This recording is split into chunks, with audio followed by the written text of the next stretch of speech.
Hey y'all, I'm Brad of Brave the Woods. As most of you already know, I'm a professional illustrator and I love using the iPad Pro. I can't use it for every project, but when I can, I definitely do. Now that wasn't always the case. In fact, I had an iPad Pro for a couple of years before I really figured out how awesome it was. My biggest holdup was I just really didn't like the drawing experience. I didn't like the glass screen. It felt very unnatural to draw on. I couldn't find the right angle of stand, and I couldn't figure out what kind of drawing apps were the best, and lots of other little reasons. Now I draw on the iPad Pro every single day. So what changed? Let me show you my current setup and what accessories I found work best for me.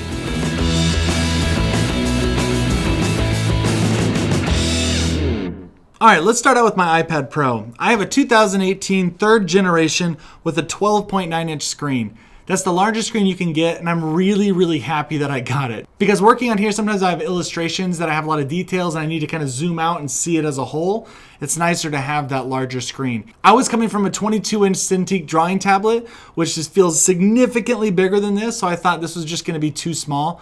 It's not. It's a really good size. If you want to learn more about my iPad Pro or get my take on this specific model, there's a link right above to a video I did last year of me unboxing and doing a quick review of this model, so go check that one out. Now, like I said, having the iPad alone was not selling me on the idea that I was going to be using this as a professional illustrating tool, so I had to have the right accessories. So of course, the first accessory I picked up was my stylus. This is the Apple Pencil 2nd generation, and it is my favorite drawing stylus that I've ever used. I personally think it's the best one. Now, there's probably some of you out there that are saying this is not the best one. Well, tell us what the best one is. What is your favorite stylus? Go put that in the comments below so we can all check it out. But the Apple Pencil is my favorite because it's so well balanced. It feels very natural. It feels just like a pencil that I would draw with analog. So I don't really have that digital drawing experience that sometimes feels very foreign to your natural drawing experience. Where it's bulkier, it feels really like rattly or whatever, but this is all one solid piece. It's very comfortable to use. So you can see right here, there's this flat edge on it, and that's for a couple different reasons. You can snap it on the end of your iPad and it stays there, it's magnetized, and it actually charges this way. Now, if you have the first generation, it had this little cap on here that you could take off. Then you could plug your pencil right into the side of your iPad to make sure that anybody walking by could just snap it off and you wouldn't be able to use it anymore. Basically, that's what it was. So I hated that design, and this is so much nicer, so much more sleek. It's just really well designed. So the other reason why this edge is flat is because this actually works as a button. So you can tap on it and it will toggle between like your eraser or your brush or whatever you want to set it to. For me, I found that I just never really find it when I'm drawing. So I actually disabled this because that function was really annoying to me because I kept tapping it and it kept erasing when I didn't want it to, and it was just kind of an annoying feature. So I've said a lot of great things about this pencil, but the one thing that was annoying me was that it was sliding out of my hands. It's really slick, even though it has this matte surface. So I picked up this little silicone case, little sleeve that you can put on top of it, and it helps it so you have that better grip. And it even has a little cutout there, so if you do want to use that, you can tap on that as your little button to toggle between brushes and erasers or undos or whatever you want to do with it. So this might seem like a little thing, but it really does help out, and it keeps it so you can grip while you're drawing. And then it even comes with a cap that you can put on here that doesn't stay on too well, but if you're going to throw it in your backpack or anything like that, it'll help if it drops on the tip. You can kind of save your nib. If you're planning on doing a lot of drawing on the iPad Pro, you're going to want to invest in a really good stand, because laying this sucker down on a desk and drawing on it for any amount of time is going to destroy your neck. And that's why I got this bad boy. I say bad boy because it's really heavy duty, it's solid metal, and it's just really well made. It's made by 12 South, and it's called the Park Slope. And if you look it up, you'll notice that it's actually made for laptops. It's not made for iPads, but it works perfect for the 12.9 inch iPad Pro. Drawing on it, you have a really good angle. It's not gonna move anywhere. It's extra sturdy, which is really important.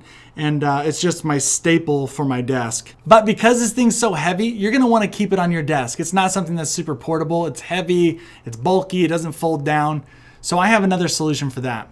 I actually picked up the kickstand right here, which is a really simple stand by Slagle Design, and all the links are below, but it's just a really simple design. All you have to do is just slide in your iPad onto the edges.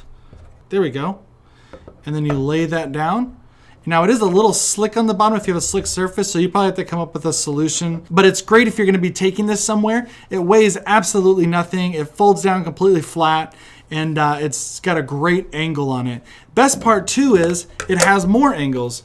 So if you wanted to use this as like a second screen, or if it's portable, a lot of times you want to use it to watch movies, then you just set it up like this and it's got a really good angle. The other accessory that's a staple for me is this matte screen protector. Now drawing on it, just the glass, is not very comfortable at all. It doesn't feel very natural. It clicks, it clacks. Sometimes it skips. I really just didn't like the glass surface. And that's why I bought a matte screen protector by Super Shield. They've been my favorite one. I've actually had an older generation of iPad, and I've used the same brand, and they've worked so well. They last for a really long time, and it just feels so natural. So I haven't really had any reason to buy any other brand. I know that Paperlike is out there. I haven't really just broke down and tried it because the price was too hard to beat here. The price was $8 or something, I think, for 3 of these. And that just couldn't be beat. So just having that matte screen protector on there makes the drawing experience so much better. And you might think that the quality of the screen might go down a little bit, or the sharpness. And yeah, that's true. I haven't really noticed too much on colors being less vibrant, but it's totally worth it to have that drawing experience. It makes it so much better. And if there is any difference in screen quality, it's very minimal. When I'm not drawing on my iPad and I don't have it on a stand, I like to keep it in a case. So I bought Apple's Smart Keyboard Folio. And it's a nice keyboard setup with a very thin case. But the nice thing about the case though is that it's very quick to put on and take off. You can just go ahead and lay it on there, and it's magnetized so it won't slip out. And if you want to take it out to work on it, it's very quick. These little dots right here make it so that it's connected, so you don't actually have to have Bluetooth or plug it in or worry about changing batteries or charging batteries. It's actually really nice. And then it has a few different angles that you can set it at, and they're at really good angles. And I use this if I'm finished with the project and I need to send an email out really quickly to a client. I can just whip this around and then use the keyboard here. And I really like the feeling of the keyboard. They're very velvety. It's a really nice typing experience. And then you want to whip that back around to the back. Now it is kind of weird that the keyboard's here on the back. I can always feel like I don't want to like crush the keyboard or anything, but so far I haven't had any issues with that. It just feels kind of weird having the keyboard back there. But the only issue I have with it, and it's the same issue I have with all Apple products, is that it's just pretty darn expensive. This comes in at about $200, so that might be out of your budget. That might be something more than you're just willing to spend. So for that, I have another option. This other case I have is much cheaper. It's about $40 on Amazon by Initech, and it does a lot of the same things. But I will say, even it has a little upgrade, like it has on the corners here, these rubber pads, so that this thing, if it ever fell, it would be extra protected, which I don't feel like the other one had. So that is an upgrade. Now there is a little bit more to it. You do have to plug it in every so often to charge the battery, because this is Bluetooth. And it might be a little bit more work to kind of put together and take apart, which, you know what, might be worth not spending $200 on, saving you about $150. So the keyboard on this one, I like the feel of it. Just like I said, you have to have it plugged in. But just like I said, it does need to be plugged in when this is running low.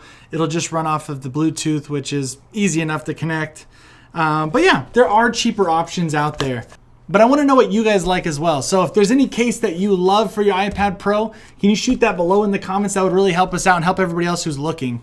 So one little bonus accessory you might want to pick up is this little glove here. Now personally, I don't really use this glove. I bought it thinking I would use it, and I really don't need it. And the reason why is because I have a matte screen protector, and I just haven't run into the issue with a lot of the artists that you see use these, is because they don't want anything to pick up from their palm onto the screen. So sometimes you'll leave little marks on the screen because it's picking up your palm. And for me, I don't really have that issue because I have the matte screen protector, and my hand slides nicely across here, so it doesn't like skip or get caught up on the screen if it was just the glossy screen. So if you don't have a screen protector and you're finding yourself making marks inadvertently, then this might be a good pickup for you. They're super cheap.